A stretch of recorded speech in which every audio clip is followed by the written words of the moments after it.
नमस्कार मित्रांनो, स्वागत आहे तुमचं माझ्या नवीन मिनी ब्लॉग मध्ये। आज आहे रविवार, सुट्टीचा दिवस आहे माझा आणि मला एअरपोर्टची बदली मिळाली, त्यामुळे मी चाललो एअरपोर्टसाठी। आता वाजले सकाळचे 6। मस्तपैकी आपण चहा घेऊ।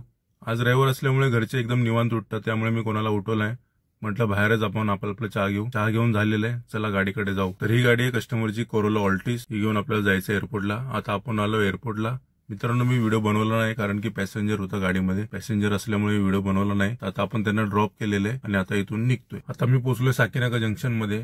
बरं झालं आपल्याला ड्रॉप लवकर होता, नाहीतर आता 1-2 तासामध्ये इथे एवढी ट्रॅफिक होईल की तिथून हालता सुद्धा येत नाही। तर जाता जाता म्हटलं थोडं पवई लेक जवळ व्हिडिओ काढू। बरेच दिवस झाले इथे व्हिडिओ बनवला नव्हता। मी खूप पहिले एकदा आलो होतो तेव्हा व्हिडिओ बनवला होता थांबून, कारण या रोडला थांबताच येत नाही मित्रांनो, खूप ट्रॅफिक असते, त्यामुळे इथं थांबणं खूप अवघड आहे। चला आता व्हिडिओ बनवला थोडासा, आता इथून निघूया। खूप भूक लागली मित्रांनो, काहीतरी खायला पाहिजे घरी जाऊन। तो घरी सांगितलेलं मी फोन करून पोहे करायला। आता मुलुंड टोल नाका क्रॉस करून आपण आता ठाण्यामध्ये एंट्री मारली आहे। गाडी बंद केली आहे, कस्टमरच्या घरी लावली आहे आणि आता निघालोय घरी। घरी जाऊन मस्त पोहे खाल्ले। तुम्हाला जर व्हिडिओ आवडला असेल तर लाईक करा आणि माझ्या चॅनलला सबस्क्राईब करा।